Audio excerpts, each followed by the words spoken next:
morning. And nandito na naman kami. Yay! Ayan, Guten Morgen sa ating lahat. And sobrang Guten Morgen kasi sa labas medyo nauulan na. Ayan, so mas maganda yung medyo nauulan kaysa yung sobrang init dito sa Pilipinas. But anyway, we hope na okay lang kayo dyan. And we hope na healthy kayo palagi. Ayan. So, thank you so much pala. Before we start, thank you so much pala sa mga nag-subscribe, sa mga nag-watch ng mga previous natin or mga recent videos natin. Ayan. So, thank you.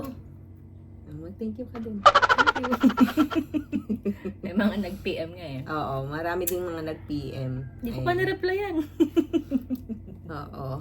Madami din kasing mga nag-PM, guys. So, be patient. Anyway, so ayun. Ano yung pag-uusapan natin ngayon? Ayan. So, nag-list kami actually ng mga topics and we picked this one kasi alam namin, yes, and alam namin na marami ding talagang mga nurses na nasa Germany or even kahit hindi nurses na gustong mag-abmeldung or mag-exit dun sa Germany. So, ang topic natin ngayon is paano ang step-by-step ng pag-abmelden sa Germany. Abmelden meaning pag-exit. Ano yung mga proseso, anong dapat gawin. But anyway, so ayun, ano nga ba ang first step bago ka maka-exit sa Germany? Okay, so number 1 is Siyempre mag-decide ka muna. decide yung decision. Yun na ba talagang final decision mo to leave Germany? So, for us, parang abrupt, no? Abrupt decision, pero pinag-isipan. Okay? Kasi, syempre, kung iisipin mo, sa amin kasi sa situation, bago muna kami nag-decide, may side hustle kasi kami. We are working 12 hours, ambulante Pflege. Diba kung ambulante Pflege, meaning travel nurse kami sa Germany, 12 hours yung work namin doon. Minsan nagta 13-14 hours kami kasi malayo yung pinupuntahan naming bahay. But then, dumating sa point na parang okay na, parang gusto na naming umuwi ng Pilipinas. Kasi nga, yung side hustle namin is na-overtake na niya yung sahod namin sa Germany. Okay, so meaning, for example, ang neto namin sa Germany is around 2,200, sabihin na natin. Yun yung mga average, 2,200. And then yung side hustle namin, online, digital business, is mga around, sabihin na natin, 5 to 6 digits per week kasi yun. Oo. So, around in peso. So, sabihin na natin, in a month, yung sa side hustle namin, umaabot siya ng around 100 plus. So, 100,000 plus. Okay? Sabihin na natin, almost 200 sabihin na natin to tell you. So, yon, and we decided na, hey, parang mas maganda na lang na umuwi lang Pilipinas kasi we have the time and we can spend more time sa family namin, ganon. And yun, pinag-isipan namin, nag-pray kami ng sobrang nag-pray talaga kami, give us a sign. A week din bago namin nakapag-decide, final decision talaga na uuwi na. So, for example, kung ikaw ngayon, syempre, I don't know if you have a side hustle, di ba? Kaya nga sabi ko, medyo iba yung situation namin sa situation mo ngayon. For example, ikaw, gusto mo nang umuwi because nahihirapan ka sa trabaho, sa mga katrabaho, sa language, yun yung mga barrier na yun. And to tell you honestly, we suggest na dapat meron kang fallback. Kasi mahirap, pag wala kang fallback, nag-decide kang umuwi, tapos pag uwi mo, walang trabaho, may hirapan ka. Alam mo yun? So, yun, ano naman yung insight mo? Oo, tama yun. Dapat may backup plan ka, parang gano'n. Kasi, syempre, malaki yung sahod natin dyan sa Germany, tapos, nag-decide ka na umuwi without backup plan, business, or another job, di ba? Mahirap din naman. Baka pagsisihan mo lang, pagdating mo sa Pilipinas, standby mode ka na agad. Parang ganun. And, ayun, so ginawa namin tong video na to help you out guys, kung paano ba ma-process yung Abmeldung dyan sa Germany. Yeah. So yun yung una, yung sinabi namin is your decision. Kasi syempre, hindi naman mag-work out lahat-lahat ng mga step by step, di ba? Kung hindi ka naman fully decided. Okay? Hindi lang siya nang pang nag-decide ka lang because you have this emotion na alam mo yun, yung parang parang di mo na kaya. Dapat fully decided ka, di ba? Na you will take this risk na umuwi no matter what. So kami, for 3 years working in Germany, winwork out talaga namin itong digital business namin. So kaya parang confident kami na umuwi ng Pilipinas. So kung ikaw nagsisimula ka pa lang sa backup plan mo, so kailangan talaga maano mo na may establish mo na ma-establish mo muna yun na nag-i-income ka talaga, no? And yun, so if you are ever interested sa sideline namin dati dyan sa Germany, you can PM us. diba, diba? Kasi hanggang ngayon naman, ginagawa din namin. Wow! Ayun, Exactly. one of our source of income here. Oh, until now, In dollars naman yun. Yung kitaan. euro naman pag doon. Anyway, Maganda. We are here in the Philippines. We will be spending it in peso. oo. Ayun. So, number 1 is to decide, and then number 2 is work on another options. Like, yun nga, sabi nga namin, source of income. Okay? Ang maganda doon, guys, kasi recently lang naman namin, etong business lang din namin nalaman, yung difference between mga incomes. So, meron palang active income at saka passive income. Okay? Kapag passive income is that the money will work for you. At first, you will work for that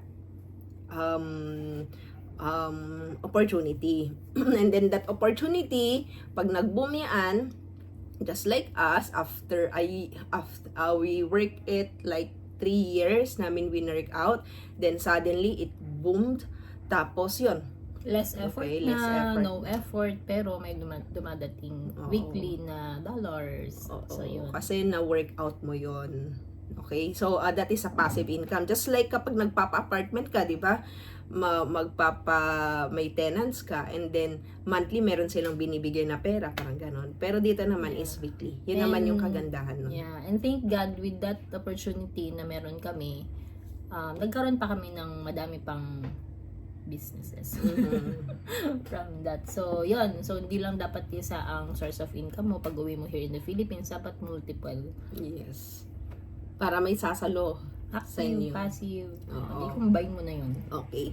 So, number 3 is to inform your employer beforehand. Huwag kang parang for example, huwag kang magsabi sa employer mo on the spot na next week aalis ka na, hindi ganon. Okay? Sa amin kasi, nagpaalam kami is 2 months prior. Oh, Depende yan sa contract nyo, okay? Kaya very important na basahin yung contract nyo. Kasi minsan may 3-month rule, 3 months sasabihin mo na ayaw mo na, mag-exit ka na, uwi ka na ng Pilipinas, ganon. So, sa amin kasi is 2 months. 2 Yeah. months na nalala ko. And then, nag-render kami for 1 month. Yeah. So, sa resignation letter, short lang, hindi naman namin in-explain kung bakit gusto na namin umuwi ng Pilipinas. Ayun. Yun, wala naman silang tanong-tanong. So, mabait naman yung employer namin that time. So, sige, ayun. Naman sila. Nag-okay naman sila. Okay, so yun, syempre inform, number 3. So, next naman is to write a letter or email for that Abmeldung. Okay, so, so ngayon, nag-search tayo, di ba, sa internet. Paano nga ba mag-exit sa Germany? Oo. So, ngayon, lahat ng subscription mo i-abmeldong mo. So, nag-email kami, and yung iba, nag-write talaga ng letter. So, for example, yung writing a letter, no? Yung sa TICA, sa health insurance namin, TICA kasi yun. Pumunta pa kami sa mismong office, tas nag-drop ng letter. Oo, may parang drop box sila doon. Oo. Naalala mo? Oo, naalala ko yun. Anyway, parang FYI pala guys, sobrang sobrang tagal na yung nasa supposed to be ginawa naming tong video na to just after na nung makauwi na kami dito sa Philippines. Pero sa sobrang busy, ngayon lang, as in ngayon lang, after 2 years. Kaya bear us, guys. As much as possible, namin. We will do our best. So, in-inform na din natin a month before. Oo, a month before. Yung sa bonong. So, number 2 naman, ayun yung another example is sa Vonung. So, sinabi namin 1 month prior. Sa contract kasi dapat 2 months. Kaya sinabi nung si madam na supposed to be 2 months para maka-ready sila. At buti na lang talaga hindi siya Deutsch. Kasi din siya foreigner. Kaya naintindihan niya. Ayan. So, hinap naman natin siya na maghanap ng sasalo ng Ang buti na lang meron kaming nahanap na sasalo ng bonong. Grabe din yung natin, no? Talagang nilinisan natin yung yung bonong, tapos di pa rin satisfied. Oo. So, yun, linilisan namin yung bonong, lahat-lahat na yan. But, yan, punta tayo sa papers. Ano pa yung mga pinagsubmitan namin is yung una, yung health insurance. In-inform namin yung may-ari ng bahay, yung Vonung, na lilipat na kami, ganyan. Ay, nalilipat na, uwi na kami ng Pilipinas. Ayan, supported naman siya. Ano pa? Wi-Fi subscription. Okay, kung ikaw may Wi-Fi ka, yan, or mayroon kang mga plans, 'di ba? Plans, mobile plans, bumili ka ng cellphone mo, ganyan. Through email na lang yun. So, ito yung parang hindi naman, parang mistake, parang ganun. So, kapag sa Wi-Fi subscription pala, kung i-close mo lang yung account, mabilis lang siguro yun. Pero ang ginawa kasi namin, nilipat namin dun sa sasalo ng Vono. Gusto rin naman nung guy na saluhin yung Wi-Fi. Kasi parang, ang binabayaran lang natin dun is around 20 euro per month, So, kasi sabi sa internet, 2 weeks before, saka ka mag-abmeldong sa lahat ng mga subscription mo. So, sa 2 weeks na yun, nahirapan kami na i-transfer kasi through email lang yung communication, ang daming pinapapirma, so yung communication din namin dun sa sasalo. Ayun, hanggang last day na namin sa Germany, nata-train na kami papuntang Munich, papuntang airport. Tumatawag pa rin yung medyo stressful yung yung stressful na part, tumatawag pa din yung agent. Tapos kachat mo yung tenant, parang hindi pa nata-transfer. Imagine that, di ba? Pauwi ka na ng Pilipinas, hindi pa natapos ma-transfer yung Wi-Fi nga. So, we suggest na lang na ipakat nyo na lang. Before, or a month before mo i-abmeldung. Oo. Kasi pwede mo rin naman sabihin na ito yung last day ko sa Germany. So, by that time, dun mo muna ikakat yung connection, parang ganun. So, yun. So, na successful naman yung transfer yung araw na ng flight namin. So, tumawag na yung agent. Mabuti na lang. Yes. And kapag yun nga, punta naman tayo sa Wi-Fi, yung mga subscription mobile, yung mga mobile, cellphones, ganyan, iPad.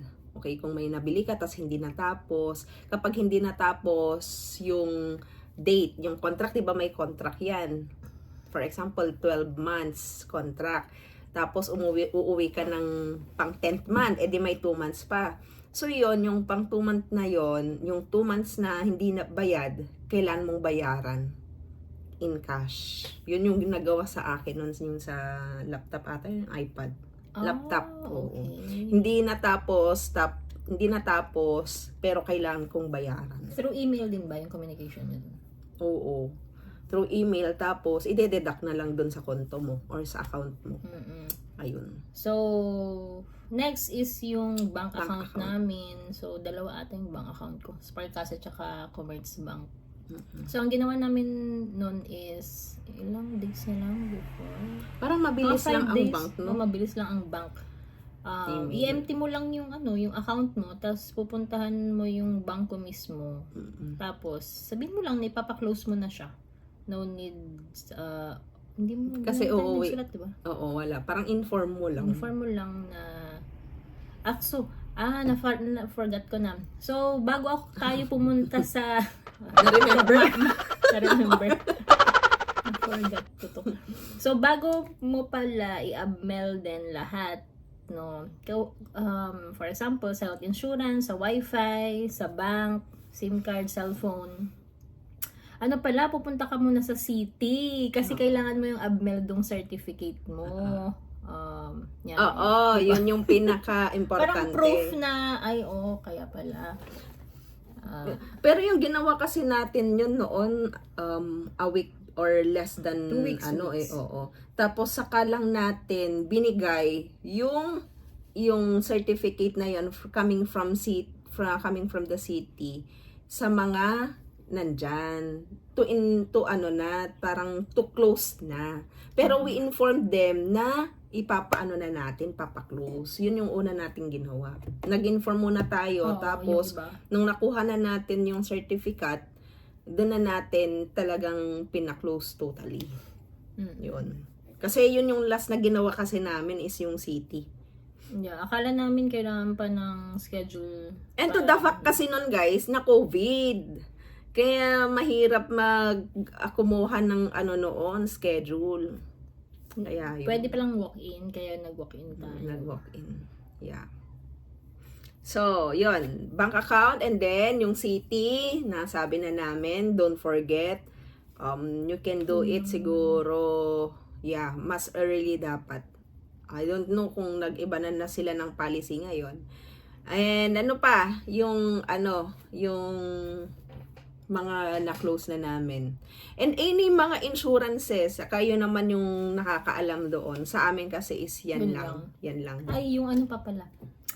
Yung health for room natin yan. Yeah. Yung generally. Through email din. Oo, mabilis lang din kausap. Ina-touch lang natin yung form. Certificate. Oo. Mabilis lang din. Yun lang talaga, nagkatalo-talo kami sa wifi na yan. So yun, i-keep nyo yung certificate na yun, yung abmeldong kasi kailangan nyo yun sa refund. So wag nyo mawalain. True. Or kaya picturean nyo. Anyway, so pa ba? Yun. So, kung may mga questions kayo, comment down below or pwede nyo din kaming i-follow. Oo. But, ayun, gusto ko lang sabihin na huwag kayong mag-overthink kasi madali lang naman siya. Ang pinaka-complicated lang is your decision. Sa lahat ng nasabi namin, your decision will be the most complex of all. Oo. So, kung 1 year ka pa lang dyan, 2 years pa lang sa Germany, tas gusto mo nang umuwi, give yourself a time to reflect, to adjust. Kasi sa amin noon, ang adjustment period namin 3 years and 2 years. Ang adjustment period, anong adjustment period mo? Sa akin kasi 1 year. 2 years, dun sa language, 2 years. Yun. Grabe, no? So, sayang kung uwi lang kayo after a year, after 2 years working in Germany. Pero, iba-iba naman kasi tayo ng priorities. Kaya it's up to you pa din. For example, ikaw yung may... Dati kasi COVID time sa atin talagang, imagine sa ang daming mga yung sa eroplano nun, panay delayed talaga nun. Di ba parang bumili pa tayo ng kasi napansin? after namin mag-abmeldong na, biglang wala na umalis na kami sa Bonong, Hotel. nag-hotel Ilang kami, days ng din. ilang days. Bakit? Kasi nga na Delay, cancel yung Panay canceled flights noon. Grabe. So, imagine. Oo. Daming gastos na. Daming gastos. Tapos yun, nakasecure din kami ng flight ng before ng aming visa. Oo nga. Kasi valid pa noon yung visa natin and after. Meron ba tayong ginawa noon sa 3 months. Auslander? Parang wala na. Kasi sabi nun sa city, Parang matik na ata yun sa kapag na-inform mo na yung city, i-inform na rin nila yung iba pa. Finance, Lahat. and yung sa Auslander, gano'n. Parang centralize yung datas nila. Kaya no worries. Buti na lang na. Oo. Or yun. Kaya nga, sabi namin, kung may mga iba pa kayong mga nakuha or grinab na opportunity dyan or yung mga insurances whatsoever, kung may car kayo. So, yun. Ay ask nyo na lang kasi at sa amin is yun lang talaga. Very simple. Yun. Kung iniisip nyo na hindi naman kayo magtatagal dyan, kung how many years lang naman kayo, much better siguro na to parang maraming kukunin kasi kapag mag-exit kayo, dami yung iisipin. No. For example, kapag sasakyan, Pag may loan pa kailangan, oo, pag may loan, yan. Kaya dapat kapag mag-loan kayo, yung mababayaran ng time na, alam mo yung span ng time na niisip nyo na mag-stay dyan. Kasi kung mag-loan kayo, tapos after 5 years, tapos nahihirapan na kayo, alam mo yun. So, wag ka na lang mag-ipon ka na lang. Yun lang naman. Ano pa ba? Yun lang for me. Yun lang din for me. And we hope that this video is nakatulong sa inyo. And makakatulong sa inyo pag once na decided na kayo, fully decided na kayo na mag-out sa Germany. And we hope na maging great decision yon sa inyo and makaka-help sa inyo to grow more. Ayun, yun lang naman. So, kung may mga topic kayo na gusto naming i-discuss, comment down below kasi naubusan na tayo. Kaya nga. Comment down below, guys, and we will do our best na to deliver it. Yun lang naman.